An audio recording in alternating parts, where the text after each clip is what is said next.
Манас — это не сказка, это зашифрованная история. Эпос Манас часто называют легендой, но для исследователей он значит гораздо больше.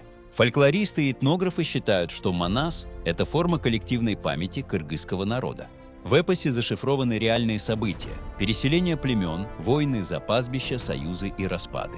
Образы врагов и союзников в эпосе Манас нередко совпадают с народами, известными по письменным источникам. Манас – не один человек, а собирательный образ вождя, каким кыргызский народ видел своего защитника.